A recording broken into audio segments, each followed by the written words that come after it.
Dear my students, ఈరోజు మన వీడియోలో సాంఖ్యక శాస్త్రం నుండి మనం టెట్ డిఎస్కు మాత్రమే ఉపయోగపడేటటువంటి కొన్ని మోడల్స్ ఈరోజు నేర్చుకుందాం.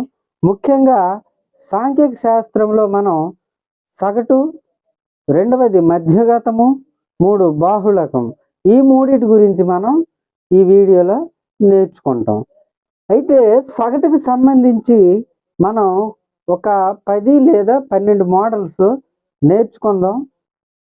ఈ సగటు నుండి మనకు 2018 టెట్లో మనకు అడగడం జరిగింది. అయితే ఇప్పుడు చూద్దాం. సగటులో మొదటి లెక్క సగటుకు సంబంధించి 5 వ్యక్తుల బరువులు కిలోగ్రాములలో ఈ విధంగా ఉన్నాయి.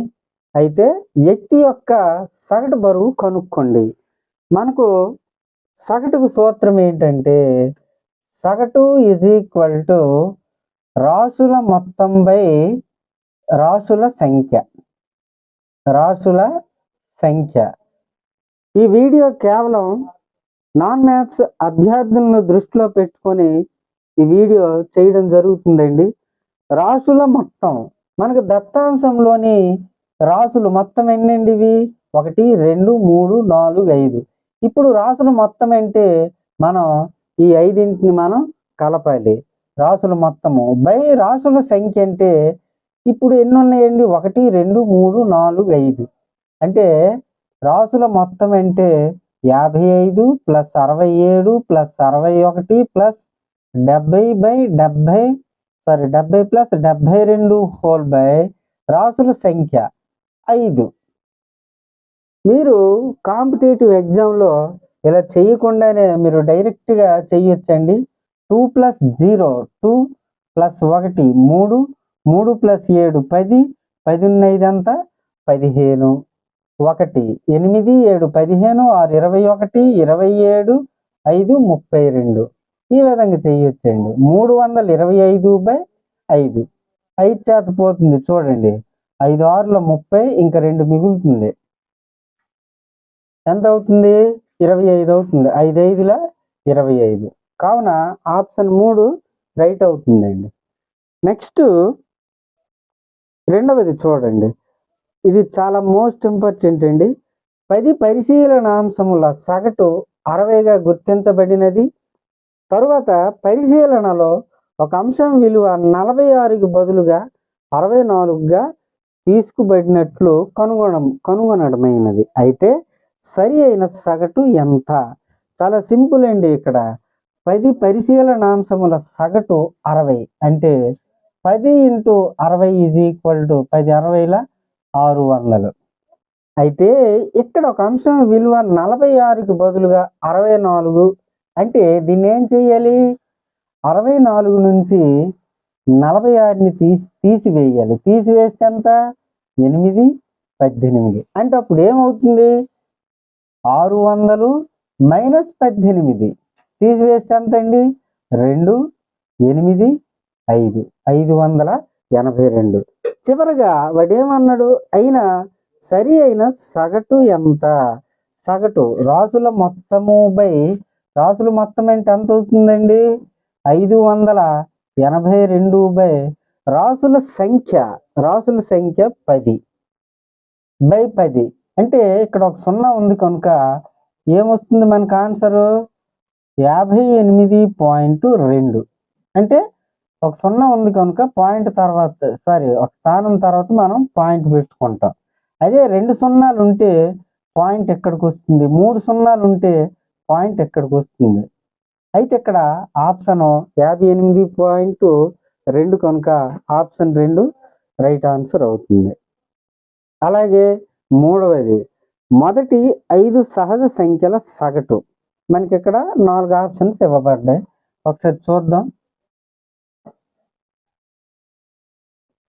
మొదటి 5 సహజ సంఖ్యల సగటు. మొదటి 5 సహజ సంఖ్యలు వాడు 10 అడగలేదు, 100 అడగలేదు, 50 అడగలేదు. మొదటి 5 మొదటి 5 సహజ సంఖ్యలే కదండి. మొదటి 5 సహజ సంఖ్యల సగటు అన్నాడు. సగటు అంటే ఏం చేస్తాం? రాసుల మొత్తం బై రాసుల సంఖ్య. రాసుల మొత్తం బై రాసుల సంఖ్య అంటే ఎన్ని నెంబర్స్? 5 ఈజ్ ఈక్వల్ టు కలిపితే ఎంత? 9, 3, 12, 14, 1, 15. 15 బై 5, 5 3 15. ఈ విధంగా అయినా చేయొచ్చు. మనకి ఎప్పుడూ కూడా 5 సహజ సంఖ్యల లేదా 10 సహజ సంఖ్యల సగటు లేదా 50 సహజ సంఖ్యల సగటు మాత్రమే మనకు అడిగినప్పుడు సింపుల్గా n+1/2 ఈ ఫార్ములాని మనం యూజ్ చేస్తే చాలా సింపుల్ అండి. ఈ ప్రాసెస్ మనకు అనవసరం. ఓన్లీ కాంపిటేటివ్ ఎగ్జామ్స్లో మాత్రమే ఓన్లీ సహజ సంఖ్యల సగటు మాత్రమే అడిగినప్పుడు n+1/2 ఈ ఫార్ములాని యూజ్ చేస్తే సరిపోతుంది. ఇక్కడ n అనేది 5 + 1/2 ఏమవుతుంది? 5 + 1 6/2 2 3 6. ఈ విధంగా చేయాలి. ఇది ప్రాసెస్ అండి. సింపుల్గా ఇలా చేయకుండానే మనం ఈ విధంగా చేయొచ్చు. ఓన్లీ సహజ సంఖ్యల సగటు. అదే సహజ సంఖ్యల మొత్తం అని అంటే మాత్రం ఇంకా దానికి ఇంకో వేరే ఫార్ములా ఉందండి. n × n+1/2. ఎప్పుడు n సహజ సంఖ్యలు n లేదా n ప్లేస్లో 5 ఉండొచ్చు, లేదా 10 సహజ సంఖ్యలు మొత్తం, లేదా 100 సహజ సంఖ్యలు మొత్తం. ఆ విధంగా అడిగినప్పుడు మాత్రం మనం n × n+1/2 మనం ఆ ఫార్ములాని యూజ్ చేస్తే ఆన్సర్ రావడం జరుగుతుంది. అదే నెక్స్ట్ మొదటి 10 బేసి సంఖ్యల సగటు. 10 బేసి సంఖ్యల సగటు. మొదటి 10 బేసి సంఖ్యల సగటు. దీన్ని ఏ విధంగా చేద్దామని అంటే మొదటి 10 బేసి సంఖ్యల సగటు. బేసి సంఖ్యలు 1, 3, 5, 7, 9, తర్వాత 11, 13, 15, 17, 19. ఇవి మొత్తం 10 బేసి సంఖ్యల సగటు. సగటు అంటే ఏం చేస్తాం? రాసుల మొత్తం బై రాసుల సంఖ్య హోల్ బై మొత్తం ఎన్నండి ఇవి? రాసుల సంఖ్య 10. ఈ మొత్తాన్ని మనం కూడినట్లయితే మనకు 100 వస్తుంది. బై 10, 10 10 100. ఇదే మనకు వచ్చినటువంటి ఆన్సర్ 10. ఇందాక ఈ ఆప్షన్ 3 రైట్ ఆన్సర్ అవుతుంది. నెక్స్ట్ చివరిది మొదటి 5 ప్రధాన సంఖ్యల సగటు. ప్రధాన సంఖ్యలు అంటే ఏం చెప్తామనండి? ఏ నెంబర్తో కూడా భాగింపబడినటువంటి సంఖ్యల్ని మనం ప్రధాన సంఖ్యలు అంటాం. ఉదాహరణకు 2 ఉందండి. ఈ 2 ఏ నెంబర్తో కూడా భాగింపబడదు. 2, 3, 5, 7, 9. 9 3 మూల 9 భాగింపబడుతుంది. కనుక నెక్స్ట్ నెంబర్ మనం తీసుకోవాలి. మొత్తం ఎన్ని అన్నాడండి? 5 ప్రధాన సంఖ్యల సగటు. 2, 3, 5, 7, 11. మొత్తం 5 ప్రధాన సంఖ్యలు కనుక సగటు అడిగాడండి. సగటు. కావున మనం మొత్తం రాసులు మొత్తం బై రాసుల సంఖ్య. రాసుల సంఖ్య అంటే 5. కూడితే ఎంత అండి? 18, 23, 26. అంతేనా? 18, 5, 23, 26, 2. 28/5. ఇప్పుడు చూడండి 5 చేత భాగించండి. 5 5 25. ఇంకా 3 మిగులుతుంది. సరిపోదు కనుక పాయింట్ పెట్టుకుంటాం. 5 6 30. అంటే ఆప్షన్ 4 రైట్ అవుతుంది. అలాగే సగటుకు సంబంధించి మనం ఇంకో 5 లేదా 6 మోడల్స్ నేర్చుకుందాం. సగటుకు సంబంధించి ఇంకో 3 మోడల్స్ నేర్చుకుందాం. ఇప్పుడు మనకు సగటుకు మరొక పేరు సరాసరి. ఈ విధంగా అయినా సరాసరిని కనుక్కోమంటాడు. లేదా అంకమధ్యమము. అంకమధ్యమం అని అంటే దీన్ని మనం క్లుప్తంగా ఏఎం అని అంటాం. ఏఎం అని అంటే అర్థమెటిక్ మీన్. ఆ విధంగా కూడా అడిగే అవకాశం ఉంది. అయితే నెక్స్ట్ లెక్క 50 పరిశీలనాంశముల సగటు 80. అందులో ఒక పరిశీలనాంశం 19 బదులుగా 91గా తీసుకోబడింది. అయినా సరి అయిన సగటు ఎంత? మనం ఈ మోడల్ మనం ఇందాక చెప్పుకున్నామండి. చాలా సింపుల్. 50 పరిశీలనాంశముల సగటు ఎంత ఇచ్చాడు? 80. అంటే 50 × 80 ఈ రెండింటిని గుణించాలి. గుణిస్తే ఎంత? 4000. అయితే అందులో ఒక పరిశీలనాంశం 19కి బదులుగా 91గా తీసుకోబడింది. అంటే అప్పుడు ఏం చేయాలి? 91 నుండి మనం 19ని తీసివేయాలి. తీసివేస్తే ఎంత? 2, 72. అప్పుడు ఏం చేయాలి? ఈ 4000 నుండి 72ని తీసివేసి వచ్చినటువంటి విలువను మనం ఈ విలువ ఏమవుతుంది? అది రాసుల మొత్తం అవుతుంది. అప్పుడు రాసుల సంఖ్య ఎంత అవుతుంది? 50. ఈ విధంగా మీరు సింప్లిఫై చేస్తే మనకి 4గిట్లో ఏదో ఒక ఆప్షన్ వస్తుంది. ఆల్రెడీగా ఈ మోడల్ మనం చెప్పుకున్నామండి. అది మీకు ప్రాక్టీస్ బిట్. అలాగే ఈ విధంగా కూడా మనకు అడిగే అవకాశం ఉందండి. 10, 12, 18, 13 P17ల సరాసరి, అదేనండి సరాసరి అన్న సగటన్న అంకమధ్యం అన్న ఒకటే. సరాసరి 15 అయినా P విలువను కనుగొనండి. దీన్ని ఏ విధంగా చేస్తామంటే చూడండి, వీటి యొక్క సరాసరి 15 ఇచ్చాడు. అయితే P విలువను కనుక్కోమన్నాడు. సరాసరి అన్న సగటు అన్న ఒకటేనండి. అంటే సగటు = రాసుల మొత్తము బై రాసుల మొత్తం అంటే ఏమవుతుంది? కలపాలి. 10 + 12 + 18 + 13 + P + 17 పై రాసుల సంఖ్య ఎన్నండి? 1, 2, 3, 4, 5, 6 రాసుల సంఖ్య బై 6. కానీ లెక్క ప్రకారం వీటి యొక్క సరాసరి ఎంత ఇచ్చాడండి? 15 ఇచ్చాడు. 15. ఇప్పుడు కలపండి. 7, 7, 3, 10, 18, 20, 20 వచ్చింది. 2, 3, 4, 5, 6, 7 అంటే ఎంత వచ్చిందండి? 70 + P బై 6 = 15. ఈ విధంగా అడ్డుగుణకం చేసినట్లయితే 6 15 ఎంత? 90. అంటే 70 + P = 90. P అప్పుడు ఏమవుతుంది?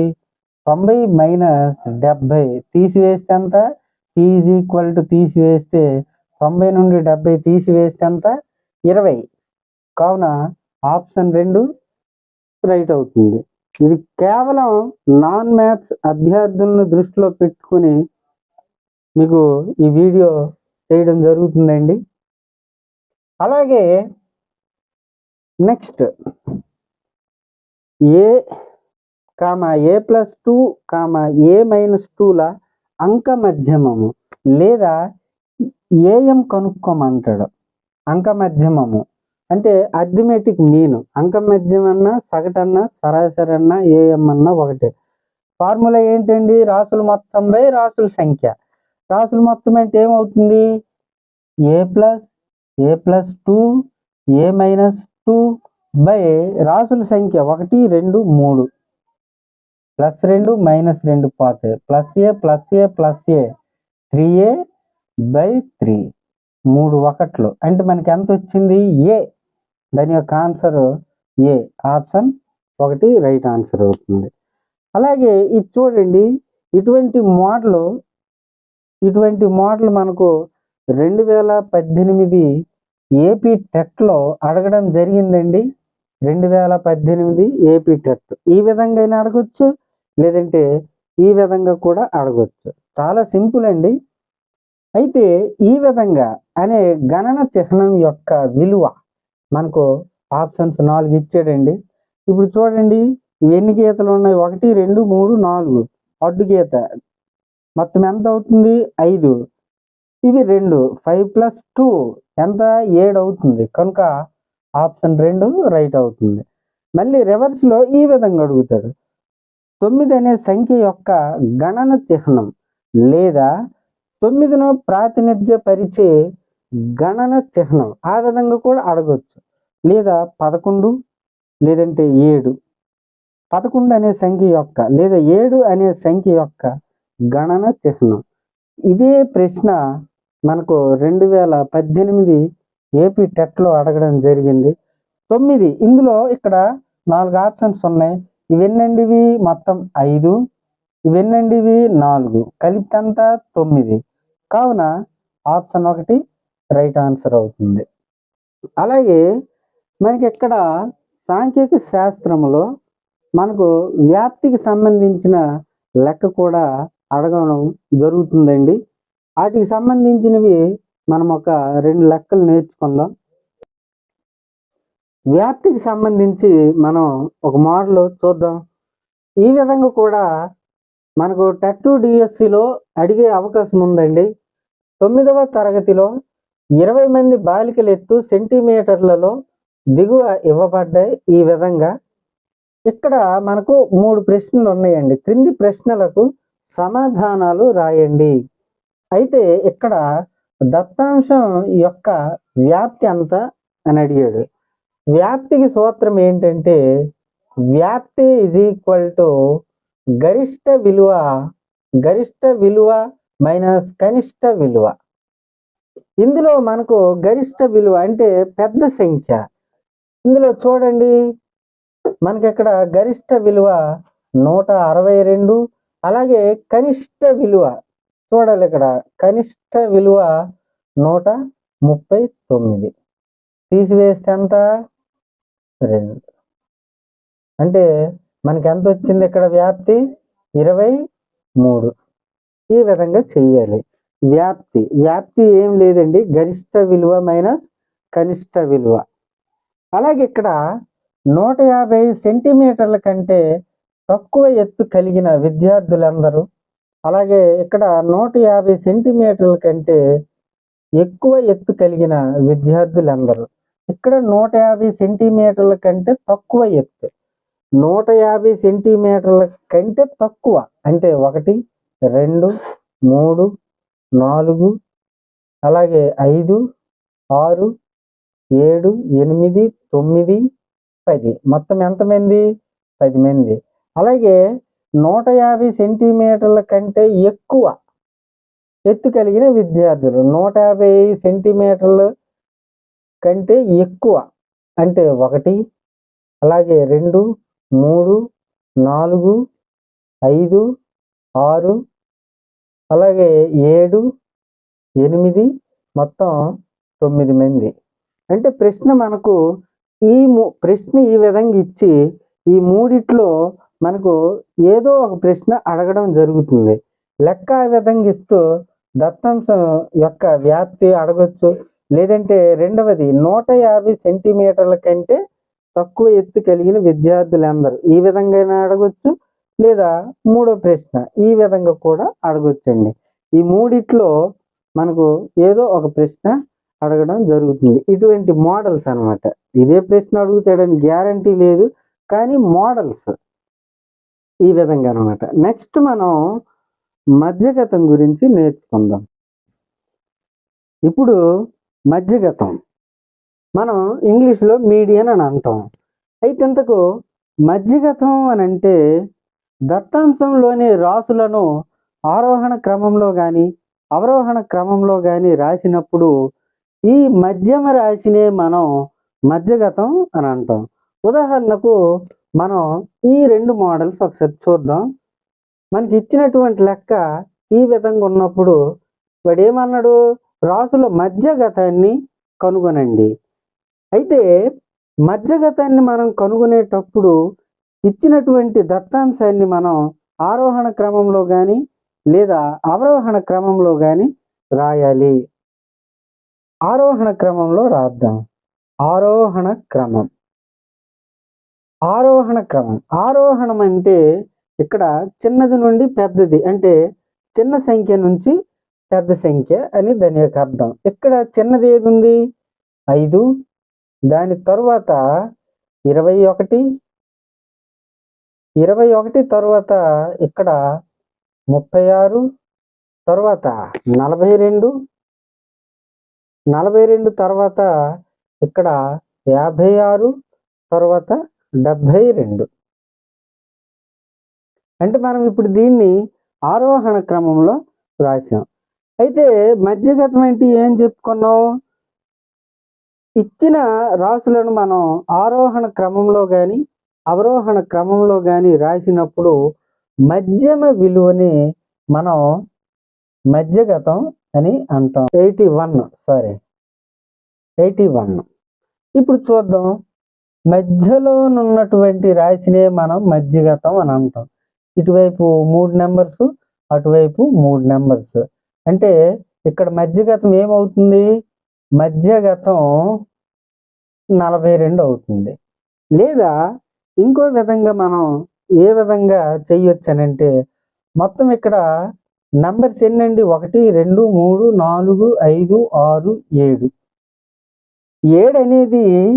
7 అనేది బేసి సంఖ్య కనుక 7 అనేది బేసి సంఖ్య కనుక మనకు ఫార్ములా ఈ విధంగా కూడా చేయొచ్చు, n+1/2. అంటే ఇక్కడ n విలువ ఎంత అండి? 7 +1/2. 7 + 1 ఎంత? 8/2. 2 4 8. అంటే మనకి ఇక్కడ 4వ రాశి లేదా 4వ సంఖ్య మధ్యగతం అని దాని యొక్క అర్థం. 1 2 3 4. ఇది 4వ నెంబరే కదండి. ఈ విధంగా అయినా మనం చెయ్యొచ్చు. ఎప్పుడు n = బేసి సంఖ్య అయినప్పుడు. అదే సరి సంఖ్య అనుకోండి, n = సరి సంఖ్య అయితే మనం n/2 మరియు n/2 లేదా n/2+1 వీటిని మనం వీటి యొక్క సరాసరిని కనుక్కుంటే మనకు ఆన్సర్ రావడం జరుగుతుంది. అదే రెండో మోడల్ ఒకసారి చూద్దాం. రెండో లెక్క సేమ్ అండి. 45, 64, 61, 59, 63, 49 రాసుల మధ్యగతం కనుక్కోమన్నాడు. అయితే దీన్ని మనం ముందుగా ఏం చేయాలండి? ఆరోహణం లేదా అవరోహణ క్రమంలో రాయాలి. రాద్దాం. ఆరోహణ క్రమంలో రాసినట్లయితే చిన్న సంఖ్య ఏదండి? ఇక్కడ 45, తర్వాత 49, తర్వాత 59, 61, 63, నెక్స్ట్ 64. మొత్తం ఎన్నండి ఇవి? 1 2 3 4 5 6. అంటే ఇక్కడ n అనేది 6. 6 అనేది ఇక్కడ సరి సంఖ్య కనుక ఇప్పుడు మనం ఏం చెయ్యాలంటే ఈ రెండింటికి మనం సరాసరి లేదా సగటు కట్టినట్లయితే ఇటు చూడండి, ఇటువైపు 2 నెంబర్లు, అటువైపు 2 నెంబర్లు. అంటే ఇక్కడ ఈ మధ్యలో ఉన్నటువంటి సంఖ్యలను మనం సరాసరి లేదా సగటు కట్టినట్లయితే మనకు మధ్యగతం రావడం జరుగుతుంది. ఎంతండి? 10, 7, 12. 120/2. 2 60లు 120. ఈ విధంగా మనం చెయ్యాలి. అలాగే మూడోది ఒకసారి చూద్దాం. ఆరోహణ క్రమంలో ఉన్న దత్తాంశం ఆల్రెడీగా ఈ లెక్క ఆరోహణ క్రమంలో అమర్చి ఇవ్వడం జరిగినది. 7, 10, 15, x, y, 27, 30 యొక్క మధ్యగతం 17. అయితే ఈ దత్తాంశమునకు 50 అను రాశిని చేర్చగా మధ్యగతం 18 అయినతో x, y విలువలను కనుగొనము. ఇది చాలా మోస్ట్ ఇంపార్టెంట్ అండి. మనకు ఆల్రెడీగా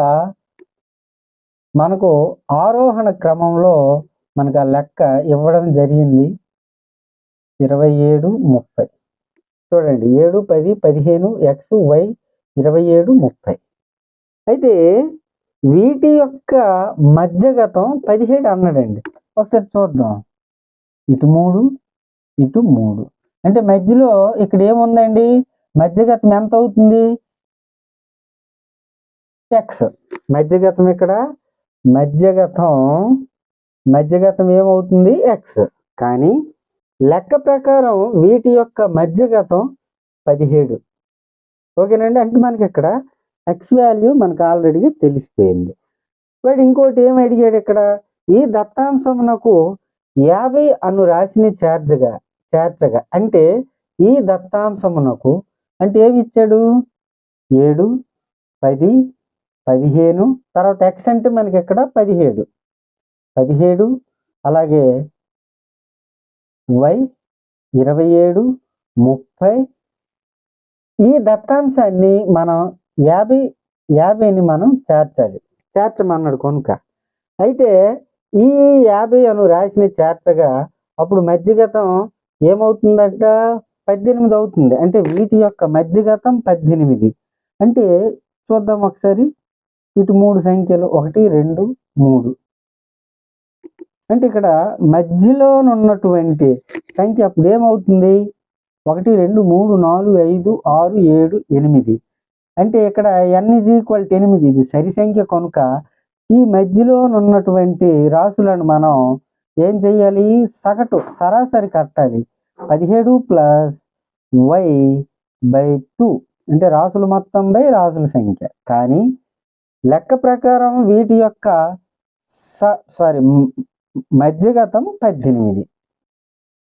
అటగమకం చేయండి. 2 18 36 అంటే 17 + y = ఎంతండి? 36. అప్పుడు ఏమవుతుంది? y = 36 - 17. తీసివేస్తే ఎంత? 16 నుంచి 7 తీస్తే 9, 2 నుంచి 1 తీస్తే 1. అంటే ఇక్కడ therefore x = ఎంత? 17, y = ఇక్కడ 19. లెక్క చేస్తే చాలా టైం అండి. అయితే నెక్స్ట్ ఈ మూడో లెక్క అనేది చాలా సింపుల్ అండి. లెక్క చేయకుండానే మనం ఈజీగా చేయగలం. నెక్స్ట్ 4వది, మొదటి 5 సహజ సంఖ్యల మధ్యగతం. మొదటి 5 సహజ సంఖ్యలు తీసుకోండి. మొదటి 5 సహజ సంఖ్యలను తీసుకున్నాం. వీటి యొక్క మధ్యగతం ఏమవుతుందండి? 3 కదా. చాలా సింపుల్ అండి. ఇది కేవలం నాన్ మ్యాథ్స్ అభ్యర్థులను దృష్టిలో పెట్టుకొని ఈ వీడియో చేయడం జరుగుతుందండి, గమనించగలరు. నెక్స్ట్ చివరిది సేమేనండి. మొదటి 8 సహజ సంఖ్యల మధ్యగతం. ఇది ప్రాక్టీస్ బిట్ అండి, మీరు చెయ్యాలి. నెక్స్ట్ ఇప్పుడు చివరిగా బాహుళకం గురించి నేర్చుకుందాం. ముందు మనం సగటు గురించి నేర్చుకున్నాం, అలాగే మధ్యగతం, చివరిది బాహుళకం. ఇంతకు బాహుళకం అని అంటే దత్తాంశంలోని రాసులు ఏవైతే మనకు పదే పునరావృతం అవుతాయో, వచ్చినటువంటి నెంబరు ఏదైతే మళ్ళీ వస్తుందో దాన్నే మనం బాహుళకం అని అంటాం.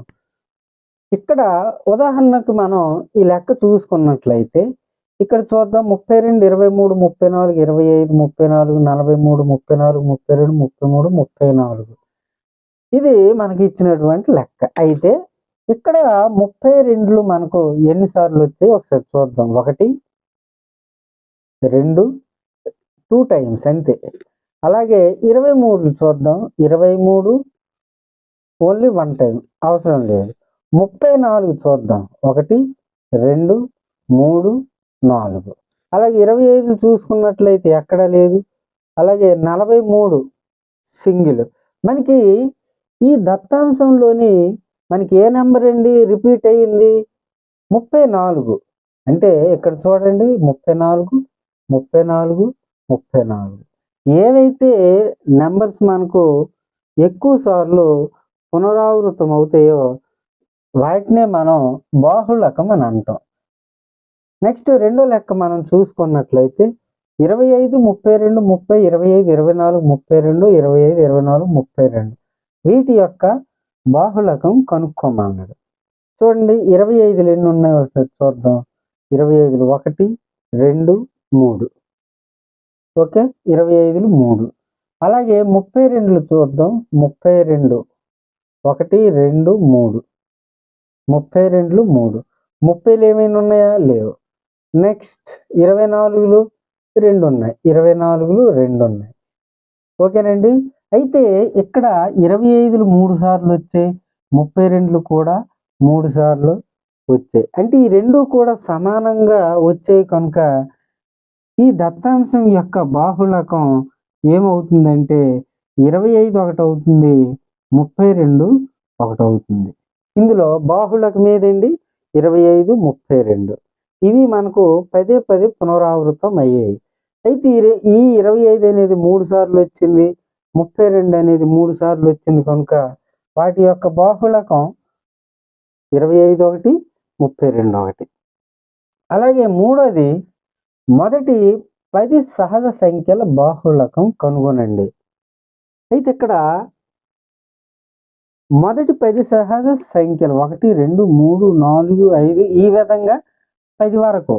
అయితే వీటి యొక్క బాహుళకం కనుక్కోమన్నాడు. నాన్ మ్యాథ్స్ అభ్యర్థులు కన్ఫ్యూజ్ అవుతారండి. ఏమీ లేదు, 1 నుండి 100 వరకు అడిగి బాహుళకం కనుక్కోమంటే వాటికి అసలు బాహుళకమే ఉండదు. మనకి ఈ విధంగా ప్రశ్న అడిగి మనకి ఇక్కడ option 1 option 2 option 3 4 some number ఇచ్చి ఇక్కడ ఉండదు, 4 ఆప్షన్లు ఉండదు లేక లేదు, ఇలా 4 ఆప్షన్స్ ఇస్తాడండి. అయితే మనకు మొదటి 10 సహజ సంఖ్యల బాహుళకం ఏమవుతుందండి? వీటికి బాహుళకం ఉండదు. ఎందుకనంటే ఇందులో ఏ నెంబర్స్ కూడా పునరావృతం అవ్వడం లేదు. అలాగే చివరిది ఒకసారి చూసినట్లయితే చివరిది మధ్యగతం 10 సగటు 20 అయిన బాహుళకం కనుగొనండి. ఈ మూడిటికి సంబంధించి మధ్యగతం, సగటు, బాహుళకం ఈ మూడిటి యొక్క మధ్యగల సంబంధం ఏంటంటే మన ఫార్ములా బాహుళకం ఈజ్ ఈక్వల్ టు 3 ఇంటూ మధ్యగతం మైనస్ 2 ఇంటూ సగటు. ఇది ఫార్ములా అండి. ఇది సిలబస్లో లేదు, అయినా మనం నేర్చుకుందాం. అయితే ఇక్కడ 3 ఇంటూ మధ్యగతం ఎంత ఇచ్చాడండి? 10 మైనస్ 2 ఇంటూ సగటు 20 ఇవ్వడం జరిగింది. అయితే 3 10 30 మైనస్ 2 20 ఎంత అండి? 40. తీసివేస్తే ఎంత? -10. ఇది మనకు వచ్చినటువంటి answer. Okay friends, thank you.